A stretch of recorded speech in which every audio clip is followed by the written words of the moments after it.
Let's get busy with some words of Torah. All right, so this was last time that we did Pirkei Avot. Rabbi Tarfon said, the day is short, the work is plentiful, the labors are indolent, the reward is great, and the master of the house is insistent. We're not talking about that today. However, I bring it up because this time we have more from Rabbi Tarfon. Charles, would you please read this? Are you asking me? Yes, sir. Oh, I'm sorry. I'm trying to get this thing off of my screen here so that everybody's image. Oh, number 16. Some say, Rabbi Tarfon used to say, it is not your duty to finish the work, but neither are you free to neglect it. If you have studied much Torah, you shall be given much reward. Faithful is your employer to pay you the reward of your labor, and know that the grant of reward unto the righteous is in the age to come. Okay.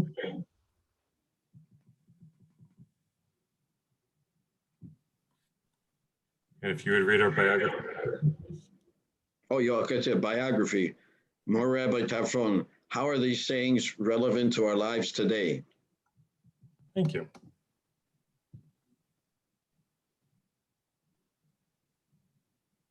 All right. Well, I think Doris nailed it last time. So Doris basically, said that, that's what this was about, or what the verse was before that. So Can you remind us, please? Well, what did Doris say for those of us who? Okay, Doris, do you wanna take it? If I can remember what I said.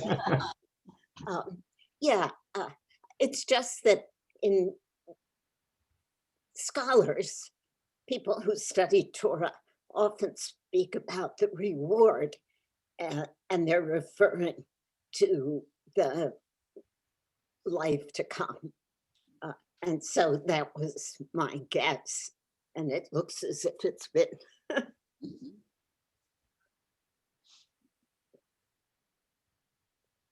Very nice.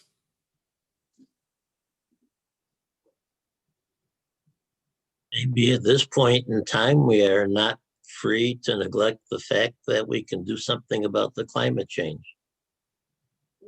All right. Yeah, they could be in the time to come, what we do now. So that's not necessarily going to complete it. Mm-hmm. Yeah.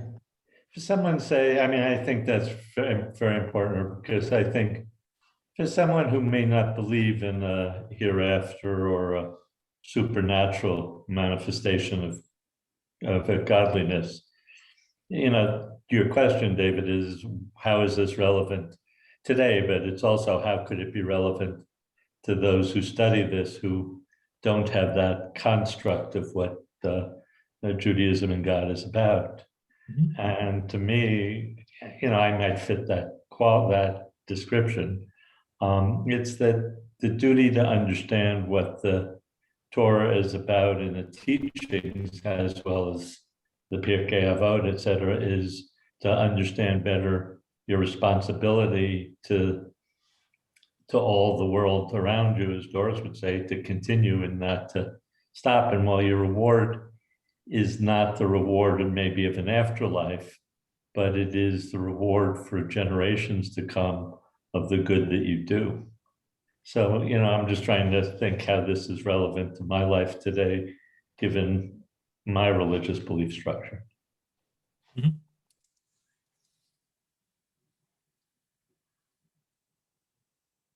Don't know if everyone else has a very strongly different belief structure about an afterlife. So I'd be curious about that.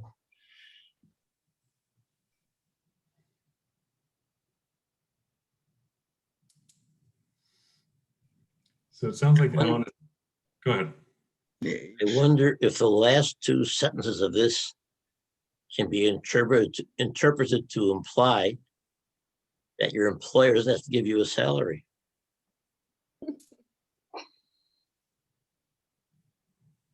Because your reward will come in the world to come. You don't need it in this world.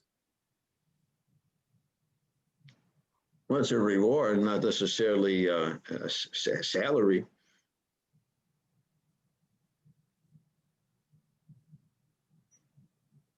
Fact But that the law does say that, or if I remember correctly, I shouldn't be so presumptuous as to say the law does say. But I believe the law does say, that you should pay,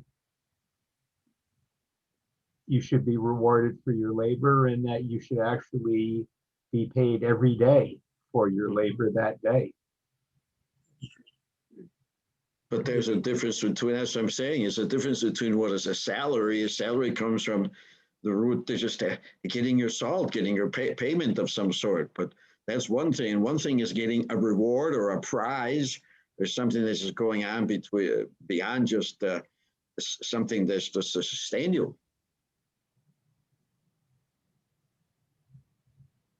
I'm sure you've noticed that employer is capitalized. yeah, that's what I'm. Yes, I The think employer is employee before referring to God. right. I That find this doesn't mean we have to stick with that. I mean, once again, no capitals in Hebrew. But to riff on Alan's thing that he was kind of going, where I think that, obviously the age to come is the euphemism for, the afterlife and stuff. But technically, Alan, for, someone who doesn't, believe in that, it doesn't technically say that. All it's saying is the age to come.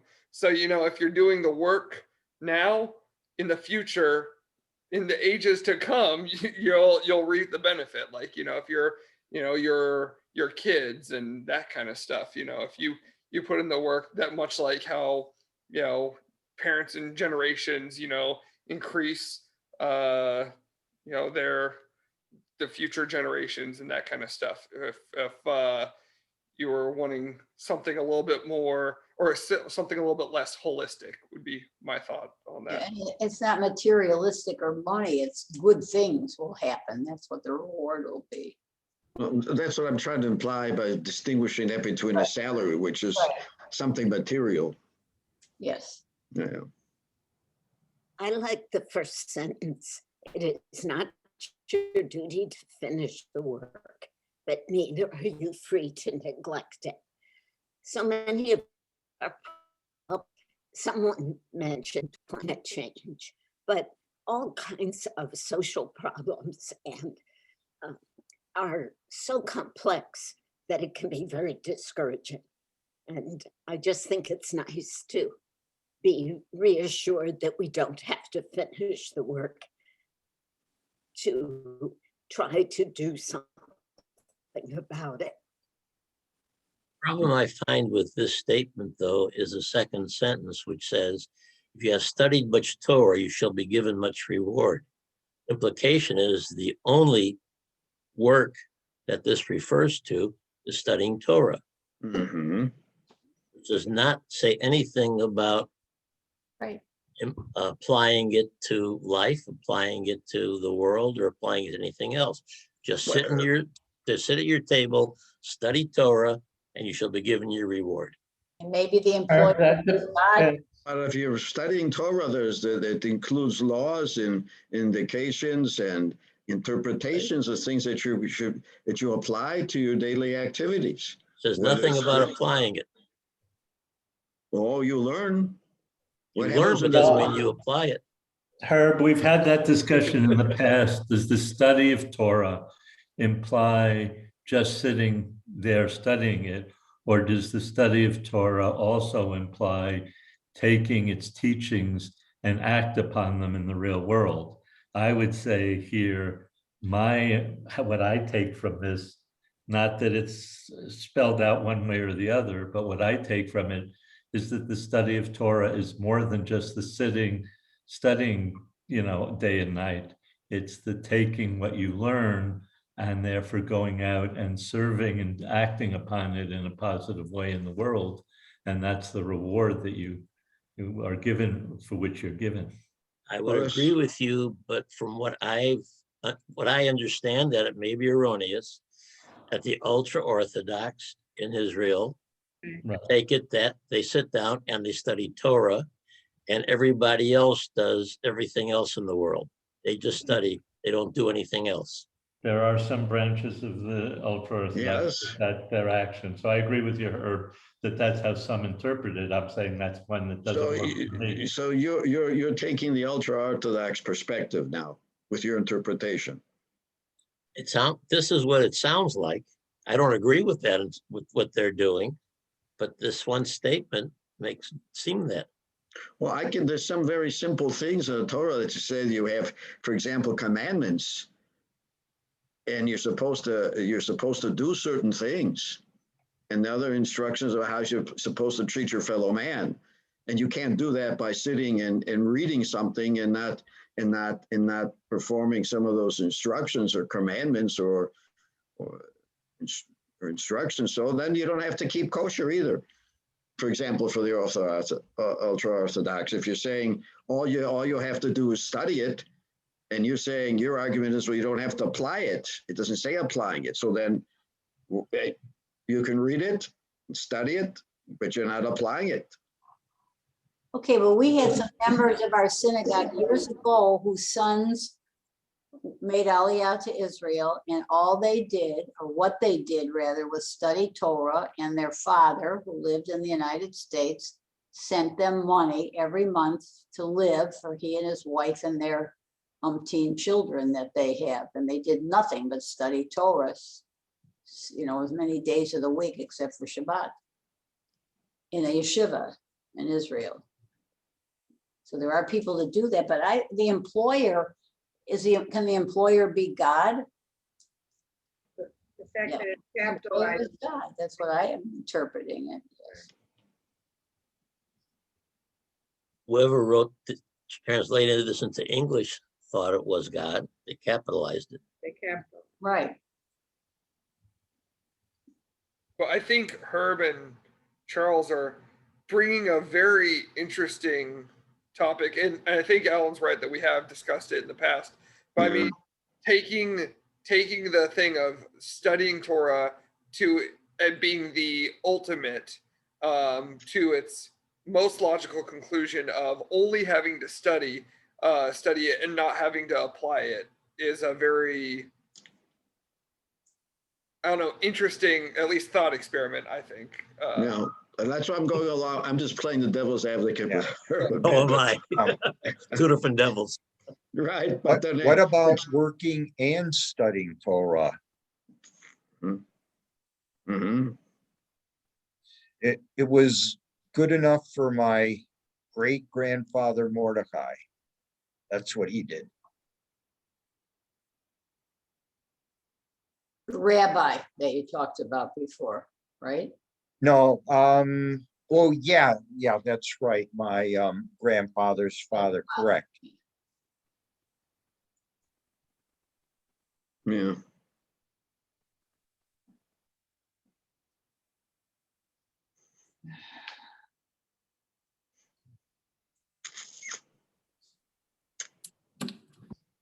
I bet in rabbinical school, they could spend a month talking about this little 5 or 6 lines.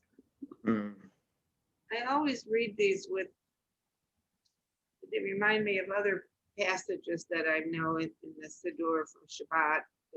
It's always like, you better do this or you're not gonna get your wine or your water or your oil or your, I feel like there's this sense of punishment that always kind of goes along underlying, not really said, but sort of said that, you must behave a certain way, follow the commandments, but there's always this punishment. There doesn't feel like there's room for forgiveness in a lot of these things that we read. Could it be a consequence? Maybe not as harsh as punishment, consequence. Yeah, that, well, okay. But But either way, it's something, if you don't do this, you're gonna yeah, you're gonna lose get in out. trouble, right? Someday you're gonna lose out. And I see this theme so often in the Shabbat service and the minyan service, the daily service. And I'm not sure that I'm comfortable with it. It feels, it doesn't feel inclusive if you're having a bad day, you know what I mean? So maybe I'm way out of line, but that's how I react to a lot of this. I agree, Carol. I think, much in our teachings is got that sort of punishment orientation, not just our teachings, but a lot of different religious teachings. Yeah. But I think it's an interesting issue if I think it's in part based on, both why the bad things happen to good people, but the opposite side of it, why do good things happen to bad people? And some ways, religion tries to say, well, live with it and exist with it. And this type of statement, because, they'll get their just due and you'll get yours if you live by the teachings of our religion in the future. That doesn't work for me personally as an individual, but it's an interesting construct across many religions, including heavily in Judaism. Well, you want to be a good person and you want to do quote unquote the right thing, and a lot of the teachings are, loving your fellow man and giving tzedakah and doing good work. But I don't like to think of myself doing those things for some reward, either in the next life or in this life. Nor do I like to think that if I make a drastic error that I'm going to be punished in this life or the next life. I don't like this, like Norma's word, consequences. Yeah. I don't like to feel that hanging over my head all the time. But would it feel better if it were more like a warning rather than somebody shaking their finger at us? No, I mean, it's just a theme that I see, it's not necessarily black or white, but there's a sort of a theme in a lot of these, in prayers and in the liturgy, that it's better to behave nice and then you'll be okay. And it doesn't always work that way. You can be a really good person and bad things can still happen, right? So how much Torah you know and how much study you do doesn't really have anything to do with whether you're going to get hit by a car or, God forbid, something horrible is going to happen, or a building's going to fall down on you. Right. So anyway. I think a lot of the discussion that we have is a function of the translation that we work with. Mm-hmm. Because I was looking at Lev Shalem, our Shabbat prayer book, and it translates, but it does not capitalize employee and employer, not in this paragraph or in the preceding one, and I think we talked about this in our last discussion. Mm-hmm. And also in the last line, it has, I think, a translation that gives a different feel to it. And it says, "Know, however, that the reward of the righteous is in a future time." And we've been talking about the age to come as meaning, or I think a number of some of our discussion has been the age to come as being in the life to come. after we die. But, you know, talking about it as a future time, it could mean tomorrow or next year or several decades from now, or potentially, you know, in a future life. So it's a very different field. The Schottenstein translation capitalizes employer and says it will be in the future time to come, and future time and come are all capitalized. Huh. I've never seen that before, so I'm not quite sure what future time to come means when it's capitalized as opposed to not being capitalized. So it depends on who's making the, who's writing, Translation. who's translating it, yeah. Yeah. So what does, that's the question. What does it say in Hebrew? Someone who, Hey, David. who's literate. I'm not, unfortunately. All Where's right, David? so Where's David there? here, this is interesting. I didn't expect this because usually it's Olam Haba, in the world to come. But what the Hebrew says is Le'atid lavo, in the future to come. Oh, don't say that. Okay. Meh. It's not a phrasing that is common. So it leaves some room for interpretation. An hour from now. Yeah. Go ahead, Harper. You think they're referring to the after the Messiah comes?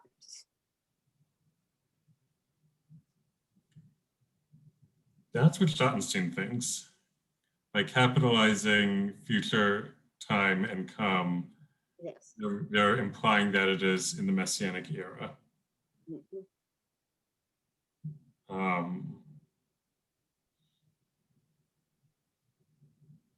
And they probably have the weight of traditional interpretation supporting them. But that doesn't mean that we can't interpret it ourselves, particularly, well, even without the idea of there's no capitalization in Hebrew. Like, yes, tradition, I would propose that tradition gets a vote, but maybe not a veto, perhaps. Mhm. And so like traditional interpretation gets a vote as to what this might mean, but we can make up our own minds about particularly the question how, not what did Rabbi Tarfon mean, but how is this relevant to our lives today? So if we make up our own mind of what this means, can we then expect it's going to happen in that time frame? We say it's within the next decade. Is that sure to happen then, because that's what we interpret to mean?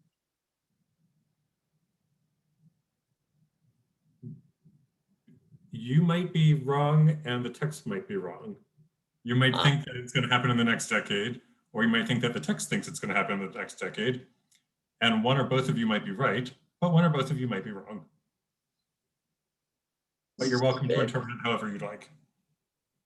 Don't have any expectations, I guess. Oh, interpretation. That's, I know. I think so. You were asking about what Rabbi Tarfon, and I think he seems actually very optimistic. I feel like he's a very optimistic rabbi is what I'm getting from these two verses from last time and this time, because I mean, you know, his first one was like, the day is long, but the work is plenty. So, you know, there's a lot. But then right here, you know, like Doris said earlier, you know, it's not your duty to finish the work. It's like kind of optimistic, like, you know, don't be discouraged by how much work there is. And then later on, you know, it talks about how workers are lazy, you know, in the previous one. And then over here, he's coming back and saying, you know, but if you study the Torah, you'll be given a reward. And then and then he talks a lot about rewards in like that last one and this one. he he talks about rewards, I think like, three times out of like the 7 points he's doing. So I feel like, I don't know, I feel like this rabbi is a surprisingly optimistic rabbi out of a lot of the Pirkei Avot ones that we've been reading. Okay, I'd like to put a question out there for everybody. I'm following the Lev Shalem version of Pirkei Avot, done by some of the same seminary type scholars who were involved with the Lev Shalem and Master Lev Shalem.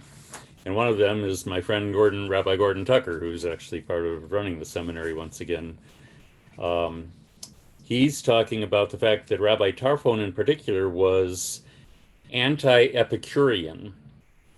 And even though I studied philosophy way back, my God, 50 years ago as an undergrad, I don't remember enough about the Epicurean approach to Greek philosophy to understand, without doing serious research, as to what Tarfon would have been objecting to about their philosophy. But Rabbi Tucker here is saying that he's arguing against an Epicurean worldview. And I'm wondering whether any of us knows enough about Greek philosophy in particular, in general, and Epicurean philosophy in particular, that we would have some idea of what, directly building on what Justin was just saying, what Tarfon could be arguing against, what was going on in their world, because I do remember enough about philosophy to know that the Epicureans probably were within 100 years of when Tarfon lived. Well, Epicurean is just looked this up on Google, and it says Epicurean, and it's associated with Greece, and they were trying to suppress us, and they were worried about assimilation. And then it says it means pursuit of pleasure, especially in reference to food, comfort, and other luxuries. Oh, that makes sense, given the fact that Epicurean has entered the English language in that context. Yes, he strongly believed that. Okay, and it says there was the Greek philosopher Epicurus. He strongly believed that living a life full of simplicity was the way to achieve all the pleasures and comfort. Whereas Tarfon, au contraire, is saying you gotta study, you gotta do good works, which is a much more Jewish worldview. Right, and not necessarily a life of ease and. Right. Okay. Thank you. Pleasure. That makes that clears that up. Now I understand what Rabbi Gordon Tucker is talking about in his commentary. Well, but then we have all these other issues about assimilation associated with assimilating into Greek culture, and so many of the Jews were trying to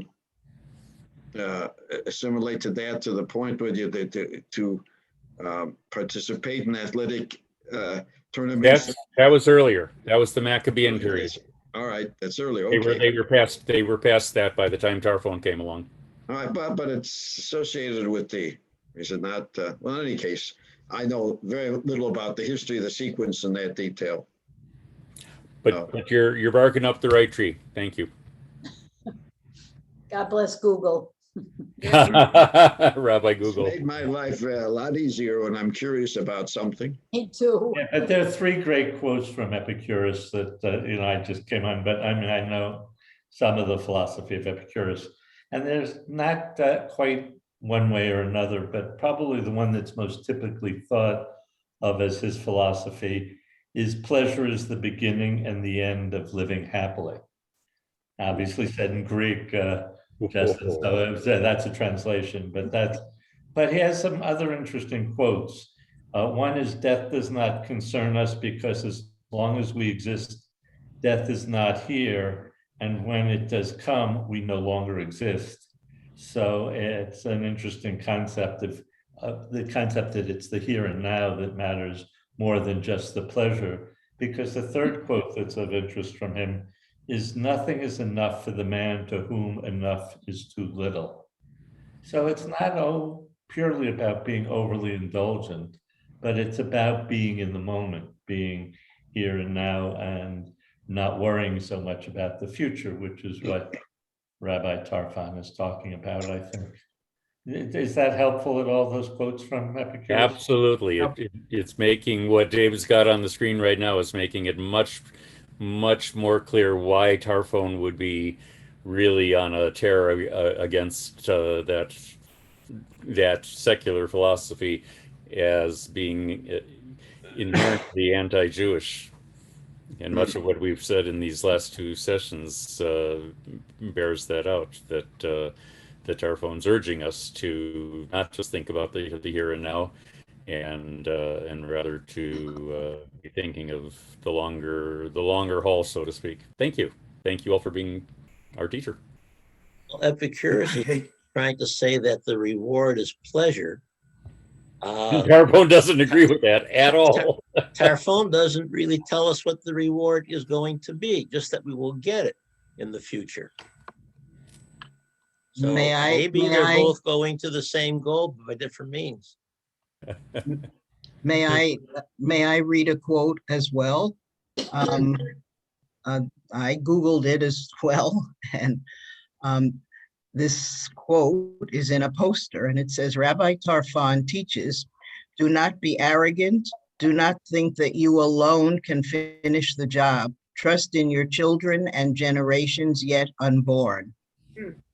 I thought that was future time. Nice. Good fit, yeah.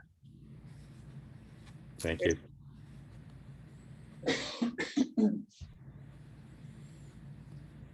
It's one reason I love studying with you all, with David, because everybody's got little pieces of the puzzle that you all are contributing. We all are contributing. They all fit together is a question. Yep. So far, at least they have tonight. So what is the nature of the reward we should expect? Does anybody have an idea?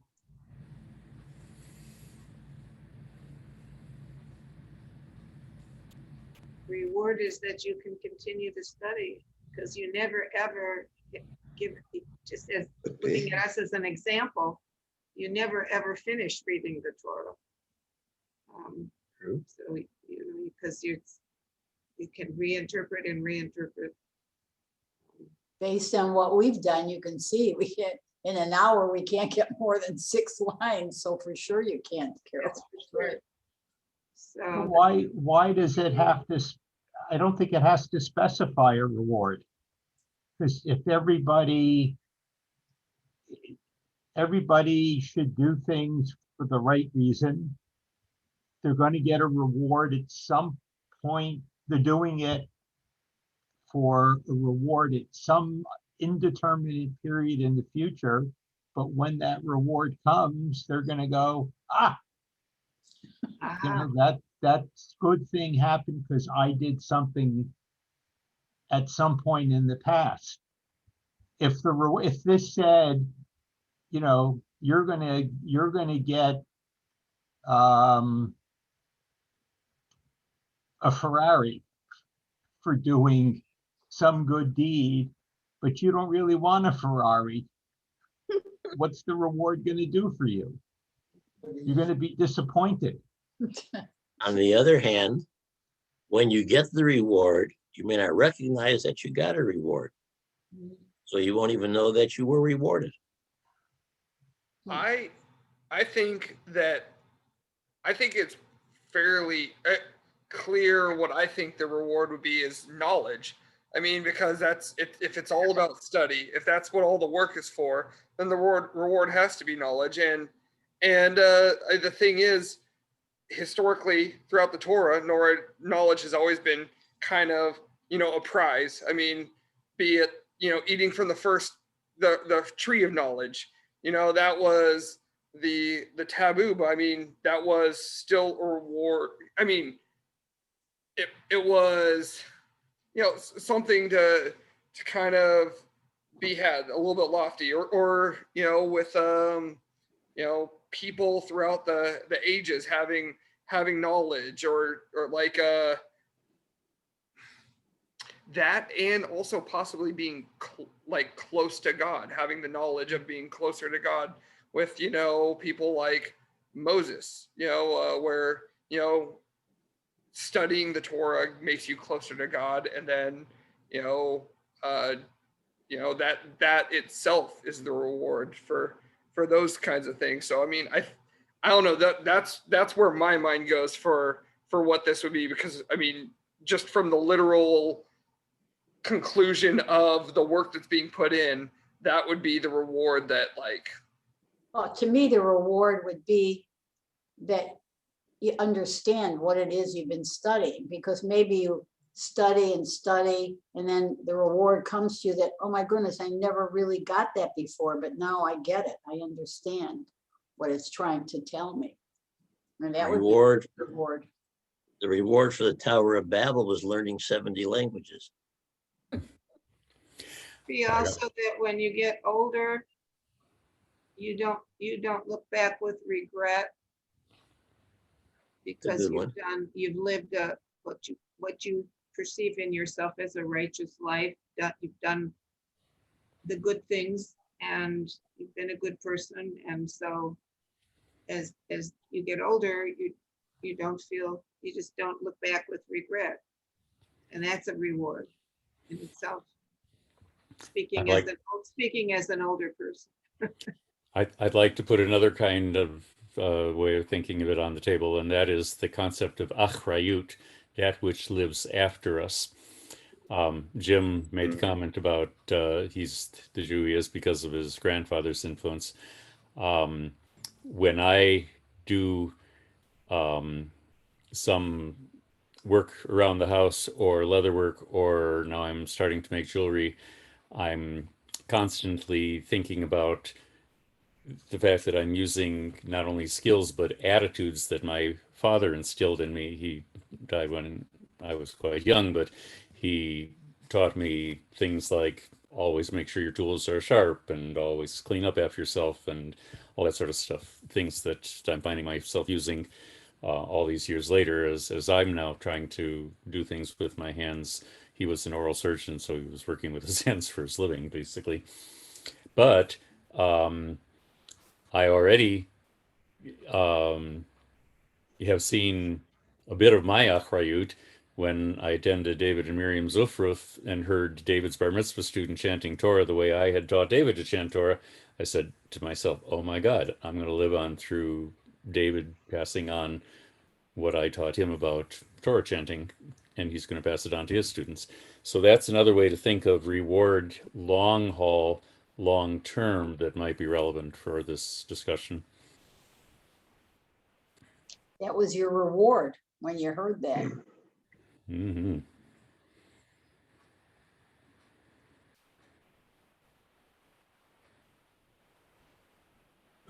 Speaking of things that you've taught me, but I'll defer to my teacher, there is a musical version of this, which is not true for most of Pirkei Avot. Would you do us the honors of singing the first line about you don't have to finish the work, but you can't neglect it either, please? Absolutely. This was written by Cantor Jeff Klepper and Rabbi Dan Friedlander, who together make the singing group Kol Beseder, which actually is a Hebrew pun, because Kol Beseder with a kuf means all is okay, but Kol with a kuf means voices that are okay or even better than okay. And they have been in business almost as long as Debbie Friedman was, Zichrona Livracha. And this is one of their very early songs. So we're talking about something that was probably written, let's see, Jeff went through Reform Cantorial School when I was in JTS, and we both graduated around 79 or 80. So this has to have been written no more recently than the very early 80s, and maybe even when they were in school together. Lo alecha hamalacha ligmor, lo alecha ligmor, lo alecha hamlacha ligmor, lo alecha ligmor, velo ata ben chorin lehibatel mimena, velo ata ben chorin Velo ata ven chorin lehivatel mimena. Velo ata ven chorin.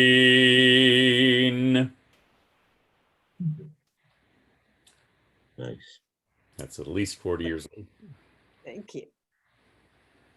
All right, so I'm going to stop the share on that literal note. This coming Monday will be the Monday of 4th of July weekend. So I propose that we take off a week.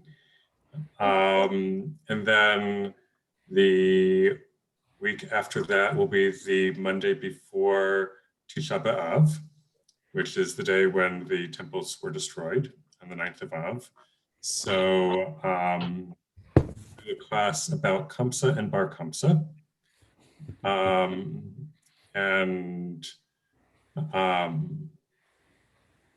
It's one of those, it's a Talmudic text that is one of the few stories associated with Tisha B'Av. So for those of you who are not familiar with it, it's a good one to know and has all sorts of relevance to today. And for those of you who do know it, hopefully you'll have some new perspectives on it by the time that we're done. And so I look forward to seeing you all in 2 weeks. Thank you. Have a good week and a good weekend. Good holiday. you. Thank you very much. Thank you.